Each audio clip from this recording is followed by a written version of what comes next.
Buenas noches, licenciada. Nosotros somos el grupo número 3 y vamos a presentarle nuestro trabajo, nuestro proyecto final, ¿verdad? Que tiene como título 9 casos o situaciones no éticas en Honduras. La asignatura es Ética Profesional, la docente licenciada Claudia Geraldina Paz y los integrantes somos Alina Daimon Hernández, Carolina Lizeth Carrasco Mendoza, Cristel Denise Martínez Herrera, Eileen Fernanda Aguilar Estrada y Glenda Lice Arana Arqueta, María Angelina Molina Sordo y Lucy Damari Flores Ortiz. Ok. Vamos a proceder ahorita con la presentación de nuestro informe. Como introducción tenemos y le doy la palabra a mi compañera Alina. Buenas noches. El presente informe analiza 9 casos reales de situaciones no éticos ocurridas aquí en Honduras. Seguidamente vamos a estar explicando los casos que investigamos. Les paso a mi compañera para leer los que son los objetivos del trabajo. Le cedo la palabra a la compañera Glenda. Buenas noches. Bueno, el objetivo general es analizar 9 casos reales de situaciones no éticas ocurridas en Honduras, identificando los principios éticos vulnerados con sus consecuencias y las posibles alternativas de solución para promover una cultura de integridad y responsabilidad social. En los objetivos específicos, identificar las principales conductas no éticas presentes en distintos sectores de la sociedad hondureña. También analizar las consecuencias sociales, económicas, ambientales y legales de cada caso. Reconocer los valores y principios éticos que fueron vulnerados. También proponer recomendaciones orientadas a prevenir situaciones similares y también promover la importancia de la ética como fundamento para el fortalecimiento institucional y el desarrollo del país. Ok, muchas gracias, compañera Glenda. Sin más, licenciada, vamos a proceder con el desarrollo de los casos y nos encontramos con el primer caso. Ok, en este caso hablamos de lo que es la corrupción del Instituto Hondureño de Seguridad Social, el IHSS. Esto ocurrió entre 2010 y el año de 2014, cuando se descubrió que dinero destinado a medicamentos, equipos médicos y atención para los pacientes fue desviado mediante contratos irregulares, empresas de maletín y compras sobrevaloradas. Este caso demuestra cómo la corrupción puede afectar directamente la vida de las personas. O sea, el dinero que debía usarse para cuidar la salud de los pacientes terminó en manos de personas que actuaron de una forma deshonesta. Se violaron valores como la honestidad, la transparencia, la responsabilidad y también lo que es la justicia.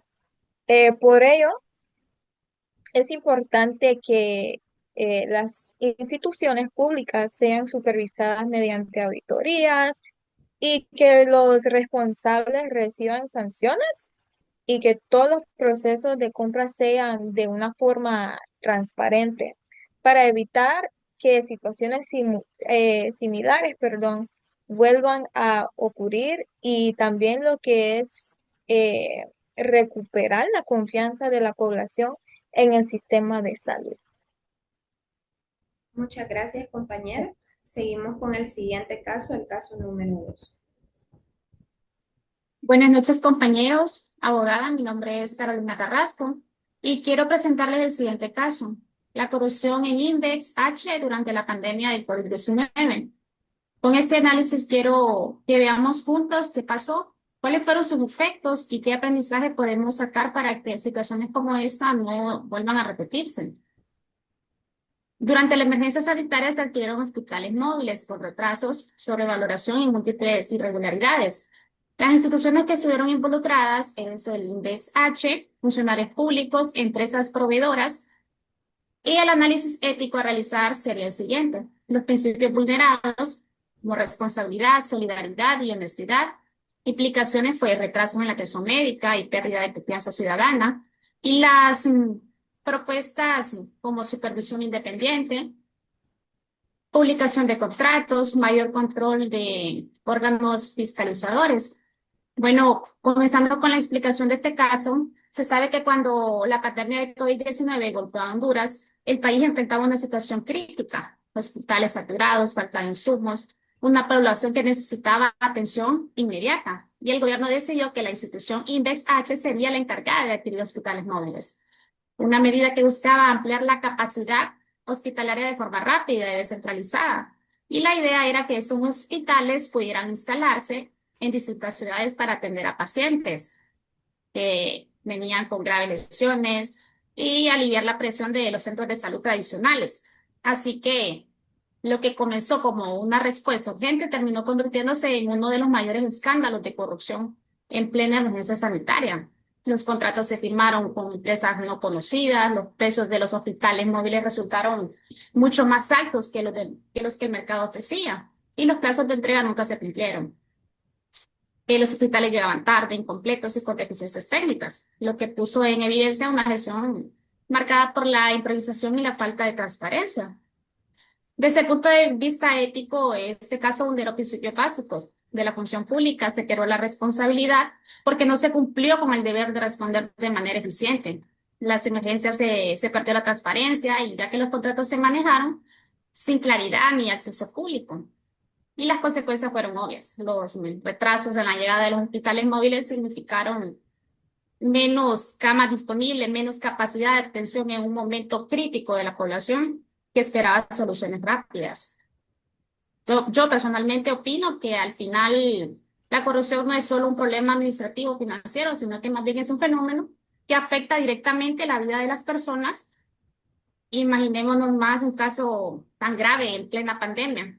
Cada irregularidad significó menos atención médica, más riesgos para la población y por eso hablar de ética en la gestión pública es hablar de proteger la vida, de recuperar la confianza ciudadana y de recordar que en tiempos de crisis la prioridad debe ser siempre el bienestar colectivo y sin duda alguna, compañeros.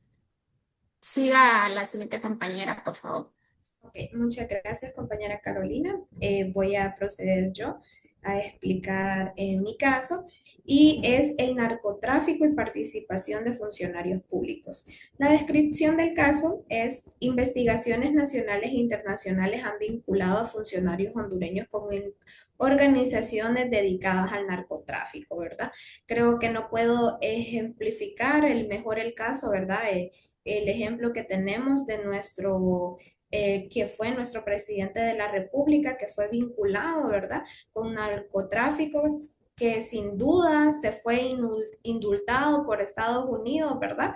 Pero no se comprobó su inocencia, solo fue indultado y pues hemos podido ver su hermano que era diputado también, ¿verdad? Y que fue extraditado y así hemos podido ver varios casos muy notorios de grandes funcionarios públicos que han sido vinculadas, ¿verdad?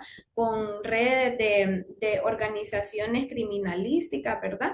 Entonces, las instituciones involucradas, ¿verdad? Los funcionarios públicos, como por ejemplo el Poder Legislativo, el poder ejecutivo, el poder judicial. Esto es bien triste, a ver cómo los tres poderes del Estado están vinculados, ¿verdad? A estas situaciones de corrupción y sobre todo, ¿verdad? A estas situaciones que perjudican mucho la seguridad nacional, ¿verdad? Las personas que nosotros pensamos que están para protegernos y para velar por nuestros derechos, por nuestra seguridad, y ellos están vinculados en estas situaciones, ¿verdad? Podemos notar en qué tan precaria está la situación en nuestro país y que es muy alarmante y preocupante, ¿verdad? Como análisis ético, perdón, tenemos que los principios vulnerados primeramente es la legalidad, ¿verdad? Porque se supone, ¿verdad? Que los altos funcionarios son los que están al frente para que ellos hagan cumplir la ley, ¿verdad? Tengo también la integridad, ¿verdad? Pensamos nosotros que al momento de nosotros elegir nuestras figuras en el gobierno, funcionarios públicos, ya sea para el poder ejecutivo, el poder legislativo, nosotros siempre estamos pensando en una persona íntegra, ¿verdad? En una persona también que sea responsable de sus acciones y que sea responsable de la seguridad nacional, ¿verdad? Y el bien común. Las implicaciones de este caso es el fortalecimiento del crimen organizado y deterioro de la imagen del país. Es muy triste, ¿verdad? Creo que nosotros como estudiantes de derecho cada día nos damos cuenta que es bien triste que en clases nos enseñan qué son las leyes, cuáles son las normativas, que el código de esto, el código de lo otro, pero lastimosamente en nuestro país, ya cuando llegamos a la realidad, nos damos cuenta de que nada de eso en la realidad o en la práctica, ¿verdad? Nada de eso se cumple, entonces es bien triste y podemos ver, ¿verdad?, cómo la inseguridad en nuestro país ha crecido de una manera increíble, ¿verdad? Ya en lo personal yo no me siento segura con la Policía Nacional, tampoco con la Policía Militar, porque ellos son los principales que están vinculados con los órganos, ¿verdad? Con el crimen organizado, ¿verdad? Ellos son los principales. También algo muy importante que como estudiantes de derecho tenemos que siempre tener muy en claro, ¿verdad? Que las organizaciones criminalísticas son los que ponen muchas veces a muchas personas en el poder para que puedan facilitarle muchas cosas a ellos. Entonces, eso es muy triste. Como propuesta, de fortalecer la independencia judicial, ¿verdad? Es muy importante que cada uno de los poderes del Estado, como verdaderamente tienen que ser, sean independientes y cada uno pueda operar bajo como se supone que tiene que ser esa independencia, ¿verdad? Y que no dependa de ningún otro poder y tampoco dependa de otras personas o de personas que están manobreando o todo a su favor. Mejorar investigaciones, ¿verdad? Es muy importante que hayan mejoras en las investigaciones que se hacen porque muchas investigaciones quedan ahí, no se concluyen o los expedientes se pierden, ¿verdad? Y tenemos también controles patrimoniales, ¿verdad? Que es muy importante mantener el control, ¿verdad? Sobre todo de la seguridad nacional, de la Secretaría de Seguridad, ¿verdad?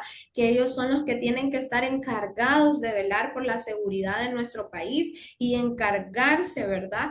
Que las personas que supuestamente están para cuidar al país, para velar por los intereses del país, verdaderamente lo hagan y porque lo que estamos viendo en nuestra realidad es diferente, que esas personas que están supuestamente para velar por los intereses de nuestro país, en realidad son las que están vendiendo en nuestro país, son las que están dándole acceso, ¿verdad?, a lo que son al crimen organizado, que son los que nos tienen en una condición bien terrible, ¿verdad? Porque nos están amedrentando bien horrible al pueblo, ¿verdad? Que ya no nos sentimos tan inseguros, no nos sentimos ya tan seguros, sino que cada día podemos ver cómo va incrementando. Y este es mi caso y le cedo la palabra a mi siguiente compañera.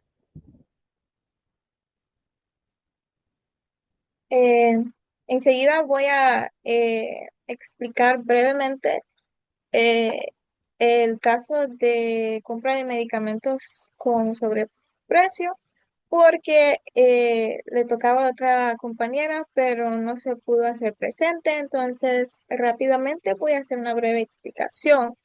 Esto se trata que dice se denunciaron compras de medicamentos e insumos médicos con precios superiores al valor real. Eh, como explicación, esto ocurre cuando instituciones públicas adquieren lo que son los medicamentos e insumos médicos por un precio mucho más alto de su valor real. En estas compras estuvieron involucradas la Secretaría de Salud, hospitales públicos y también empresas proveedoras.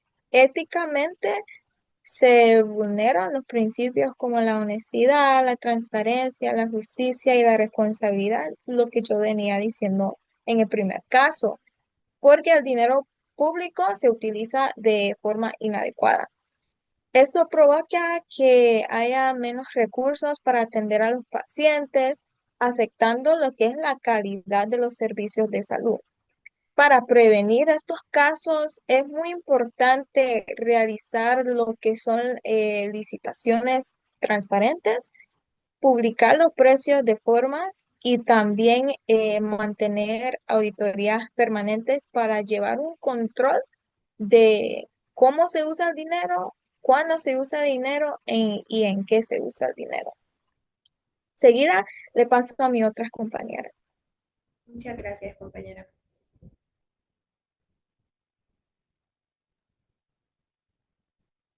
Buenas noches a todas. Continuando con la presentación de nuestros casos, a mí me corresponde exponer el caso número 5, que es la deforestación y la tala ilegal en las áreas protegidas de Honduras. Lamentablemente, las reservas como la biosfera del río Plátano y el Parque Nacional de la Tigra sufren una pérdida acelerada de cobertura forestal debido al avance de las redes clandestinas, la quema no controlada y el cambio de uso de suelo. En esta problemática intervienen directamente el ICF como ente regulador, empresas madereras ilegales y grupos de delincuencia organizada, dejando las comunidades locales como las principales afectadas. El análisis ético, al analizar esta situación desde la ética, identificamos una grave vulneración de principios como son la responsabilidad ambiental, al anteponer el lucro económico, el principio de la legalidad, por la evitación de controles y la impunidad en el tráfico de los recursos, y la solidaridad intergeneracional, ya que estamos comprometiendo el agua y el aire puro de las futuras generaciones de los hondureños. Y pues la destrucción de las cuencas hidrográficas provocan racionamientos severos de agua en nuestras comunidades. Bueno, como propuesta y mejora y soluciones, creo que para contrarrestar esta crisis y promover una conducta ética, se proponen 3 acciones claves, como son la tecnología y la vigilancia, al implementar un monitoreo satelital en tiempo real y la trazabilidad digital con códigos QR para el transporte legal de la madera. Las sanciones efectivas al aplicar el código penal con todo el rigor a quienes destruyen nuestras reservas, y la educación y participación comunitaria, ¿verdad? Involucrar a la educación ambiental desde la escuela y apoyar el manejo forestal comunitario. Y bueno, proteger nuestros bosques no es solo un deber legal, ¿verdad? Es un compromiso ético con la vida y pues con nuestro país, ¿verdad? Pues esto, muchas gracias y le cedo la palabra a mi compañera. Ok. Voy a seguir con la explicación del caso 6 porque la compañera que le tocaba tampoco no se hizo presente, ¿verdad? Entonces tenemos extorsión por estructuras criminales. La descripción del caso es que miles de comerciantes y transportistas son víctimas de extorsión, ¿verdad? Sabemos de que este es un caso que cada día aumenta en el país, es triste, ¿verdad? Como incluso han muerto muchos transportistas, ¿verdad? Debido a lo que las estructuras criminales están haciendo en nuestro país, ¿verdad? Ha incrementado exageradamente y esto no es desde ahorita, esto es desde hace mucho tiempo, ¿verdad? Pero lastimosamente nuestras autoridades no hacen nada respecto a esto. Las instituciones involucradas, ¿verdad? Primordialmente los que incentivan el terror, los grupos criminales, que son los, ¿verdad? Ellos son los que hacen estas cosas, ¿verdad? Los comerciantes que son los que sufren, ¿verdad? Que ellos tratan día a día de salir a trabajar honradamente para llevar el sustento a sus casas, ¿verdad? Pero vemos, ¿verdad? Que se encuentran eh, infringidos, ¿verdad? Por estos grupos criminales también. Las fuerzas de seguridad, porque podemos ver que ellos hacen caso omiso de esto, de que ellos no buscan una solución ni buscan darle protección al usuario, que en este caso sería, ¿verdad? Los miles de pasajeros, de personas de la sociedad que se transportan diariamente en el transporte y también, ¿verdad? A las personas que conducen estas unidades, ¿verdad? Como análisis ético tenemos que los principios vulnerados son el respeto, ¿verdad? Porque estos grupos criminales no respetan al trabajador honrado, la justicia libremente, ¿verdad? Tristemente, perdón, no hay justicia para estas personas. Han habido muchas muertes que han quedado impunes y nunca se les ha dado justicia. La libertad, ¿verdad? Podemos ver que uno de los principales derechos humanos, que es la libertad, se ve violado porque estas personas no le dan libertad a los conductores de transporte que puedan trabajar libremente y el derecho a la propiedad, ¿verdad? Porque ellos violentan ese derecho, ¿verdad? Porque podemos ver que la extorsión no solo es en el transporte, sino también en los negocios y no solo en el mediano empresario o en el empresario pequeño, sino han llegado a tal punto que a grandes empresas, ¿verdad? Los han hecho cerrar por grandes extorsiones y esto es algo muy que le tenemos que poner mucha mente y tristemente es como que nos hemos acostumbrado a vivir con esa enfermedad, con ese cáncer y las autoridades no han hecho nada para erradicar eso. Las implicaciones, ¿verdad? Cierre de negocios, pérdidas económicas y temor en la población y sobre todo lo más importante que han habido muchas pérdidas humanas, muchas vidas que se han perdido por esto, ¿verdad? Y que es una problemática muy grave en nuestro país y como propuesta tengo que fortalecer la investigación criminal. Es muy necesario fortalecer la investigación criminal, pero tristemente en nuestro país, cuando se inicia un proceso para detener a una de estas redes, ¿verdad?, de extorsión, lastimosamente, los mismos investigadores son los que se prestan para alertar a estos grupos, ¿verdad? Protección a las víctimas, es muy importante brindarles protección a las víctimas, pero vuelvo y repito que es muy lastimosamente y lamentable que los que tienen que darle protección a las víctimas son los que los venden y muchas veces por eso estas personas mueren, porque cuando denuncian esto, la misma policía le avisa a las redes de criminales, ¿verdad? De que los están denunciando y estas personas arremeten contra la vida, ¿verdad? De la persona que los está denunciando y campañas de denuncia segura. Es muy importante fomentar de que pueda haber una campaña de denuncia segura, pero verdaderamente que se manejen los datos anónimos para, sobre todo, poner a salvo la vida de las personas, ¿verdad? Y seguimos con el siguiente caso. Le doy la palabra a mi siguiente compañera. Bueno, buenas noches otra vez. A mí me toca el caso número 7, que es violencia y corrupción policial. En la descripción del caso se dice que se han documentado casos de abuso de autoridad y corrupción policial. pues aquí, ¿verdad? Tenemos muchos ejemplos en nuestro país, pero el que más se me viene ahorita a mi mente es un caso que se dio en La Esperanza, Intibucá, sobre una enfermera que murió estando detenida, ¿verdad? Entonces, ese solo es uno de muchos casos que se han dado aquí en el país.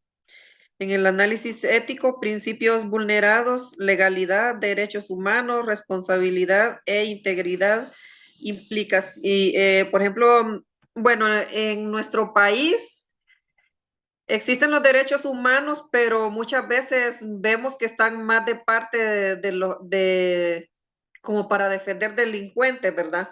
Muchas veces los derechos humanos hacen caso omiso para las personas que deberían de estar. Entonces, nosotros dudamos de todas las instituciones de justicia que hay. Creo que la mayoría de personas, de hondureños, dudamos de confiar, ¿verdad? No confiamos al 100% en nuestras autoridades por tanta corrupción que hay, porque se venden al mejor postor o porque es familiar de algún delincuente o cuestiones así, ¿verdad? Se dan muchos casos que están involucrados entre delincuentes y policías, o tal vez muchas veces los policías, perdón, han sido policías y luego se hacen criminales. Muchos casos aquí, pues, son muy mencionados, ¿verdad? En las propuestas tenemos los controles internos, capacitación en derechos humanos, dice investigación y sanción. Pero en las investigaciones también, ¿verdad? Siempre tenemos dudas porque no se da la investigación en sí. Bueno, yo, por ejemplo, tuve una experiencia aquí en Ciguatepeque. Me tocó poner una denuncia y yo iba a la institución aquí de la policía y al principio pues me atendieron, ¿verdad? Y todo normal. Al siguiente día que voy para ver cómo va el caso, que ya era otro agente que me iba a atender, la respuesta fue totalmente negativa. Y yo estaba en un caso, de una situación bien desesperante y la postura de la gente, o sea, fue negativa totalmente. Entonces, puchica, uno se pone a pensar cómo nuestro país va a salir adelante o cómo nosotros como hondureños vamos a confiar en personas que en nuestro, o sea, para empezar no hay un respeto al ser humano, pues de parte de algunos, ¿verdad? Porque no puedo hablar por todos, porque la mayoría sí apoyan, pero siempre hay más de uno que definitivamente no cumple con lo que debe cumplir, con sus responsabilidades. Y más tratando, cuando se trata de menores de edad, es lamentable. Ahora yo entiendo por qué hay tantas personas desaparecidas en nuestro país, hay tanta corrupción en las instituciones policiales, porque no todos se esfuerzan o no todos ponen de su empeño, o a lo mejor no están ahí por amor a su profesión también, porque no atienden al usuario, no atienden a las personas que necesitan de su ayuda, cuando está en sus manos todo lo que deben de hacer. Ellos tienen todos, bueno, yo a mí me tocó una situación en la que yo le di toda la información a ellos para lo que debían de hacer, y totalmente es un agente ignoró, todo lo que yo le dije.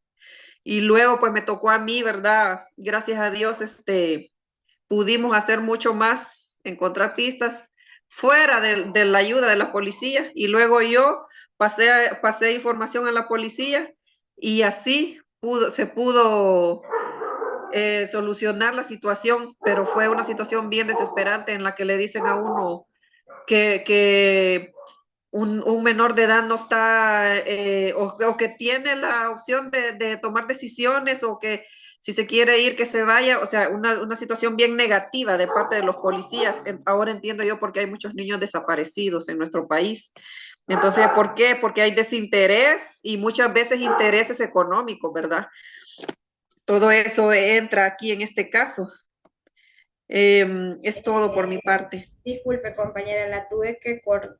Ahorita dejé de grabar porque ya se va a terminar, solo nos queda un minuto. Entonces voy a volver a hacer otro link para que continúen las siguientes compañeras.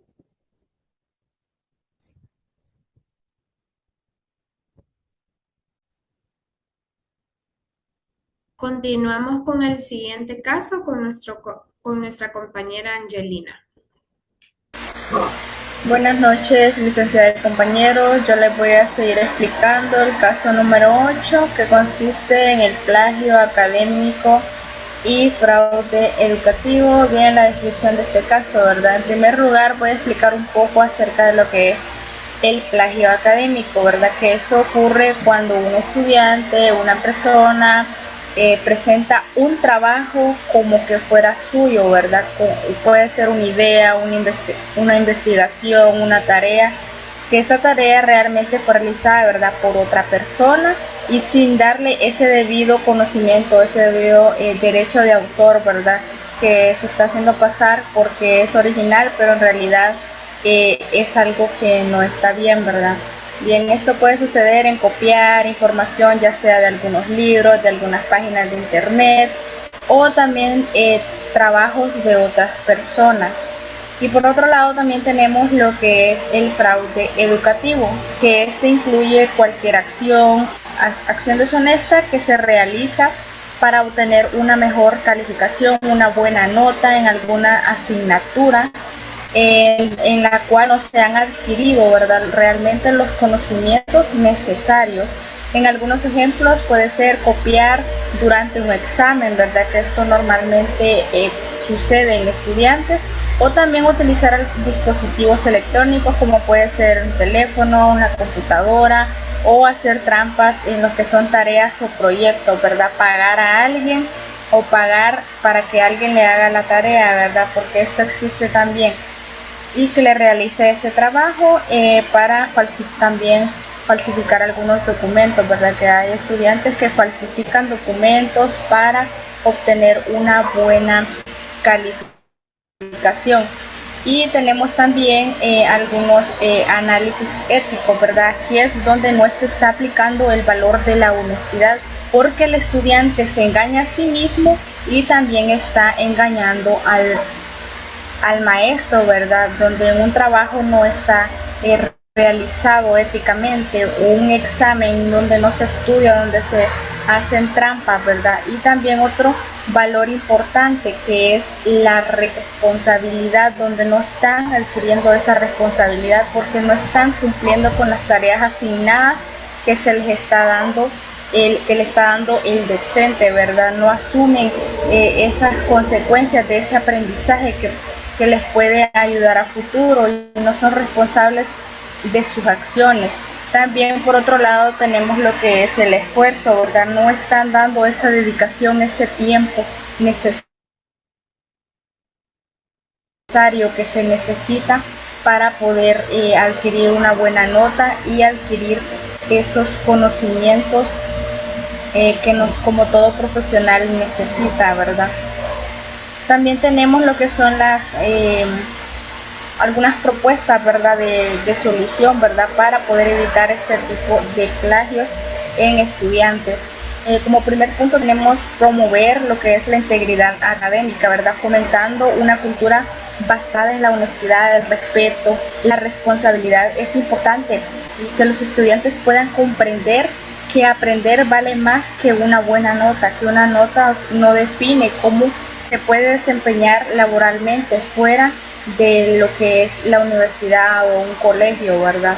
Y como segundo tenemos también que dejar de utilizar herramientas que tengan, por ejemplo, están las inteligencias artificiales y todo eso, ¿verdad? Herramientas antiplagio que puedan permitir comparar algunos trabajos o documentos para detectar algunos errores ahí, ¿verdad?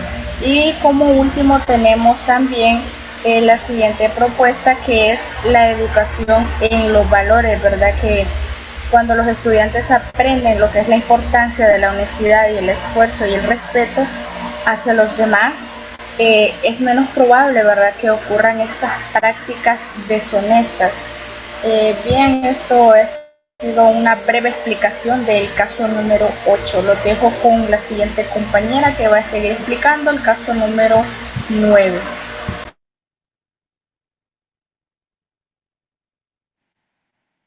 Buenas noches. El caso que me corresponde presentar es el del presunto fraude electoral y la alteración de resultados en las elecciones generales de nuestro país en el año 2017.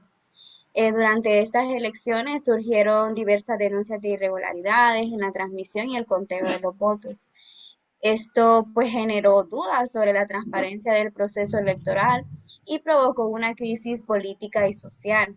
Además, se realizaron protestas en diferentes partes del país y tanto organismos nacionales como internacionales manifestaron preocupación por lo ocurrido, ¿verdad? En este caso estuvieron involucrados lo que es el Tribunal Supremo Electoral, que actualmente tiene como sucesor institucional al Consejo Nacional Electoral, los diferentes partidos políticos y los observadores nacionales e internacionales que supervisaban el proceso. Desde el punto de vista ético, se considera que se vulneraron principios fundamentales como la transparencia, la imparcialidad, la legalidad, la responsabilidad y el respeto a la voluntad popular, ¿verdad? Como consecuencia, muchas personas perdieron la confianza en el sistema electoral, aumentaron los conflictos sociales y se debilitó la credibilidad de las instituciones democráticas. Y pues para prevenir estas situaciones es importante fortalecer la que es la independencia y la transparencia en las autoridades electorales, modernizar los sistemas de transmisión y auditoría de resultados y asimismo garantizar una observación electoral independiente, además de brindar acceso público pues a la información. Con eso concluyo lo que es el caso número 9. Muchas gracias, compañero. Esta ha sido nuestra participación, abogada, este ha sido nuestro trabajo y vamos a concluir con las conclusiones de nuestro trabajo y tenemos como grupo concluimos que los casos analizados demuestran que la falta de ética tiene consecuencias profundas para el desarrollo económico, social y democrático de Honduras. La corrupción, el abuso de poder y otras conductas no éticas vulneran principios fundamentales como es la honestidad, la transparencia, la justicia y la responsabilidad. La prevención requiere instituciones sólidas, aplicación efectiva de la ley y formación ética de la ciudadanía. Nos enfocamos en tener casos, ¿verdad? En varias temas, cosas que se manejan en nuestro país, que nosotras consideramos que desde ahí, ¿verdad? Se empiezan las acciones no éticas y sobre todo, ¿verdad? Reconocer como estudiante, ¿verdad? Que lo ético viene lo no ético viene desde una acción que nosotros no hagamos correctamente, ¿verdad? Y como recomendaciones tenemos que es muy necesario fortalecer los mecanismos de transparencia y rendición de cuentas, promover programas permanentes de educación en éticas y valores, aplicar sanciones efectivas contra actos de corrupción, impulsar la participación ciudadana, la vigilancia y la gestión pública, fomentar una cultura de legalidad y respeto por los derechos humanos. Considero desde un punto de vista personal que esta última es la más importante de todo porque cuando nosotros tengamos buenos valores, buenos principios y respetemos los derechos humanos de cada uno de nuestro prójimo, vamos a vivir en una sociedad más justa y más ética. Así que sin más, licenciada, esta ha sido nuestra presentación y muchas gracias por el espacio.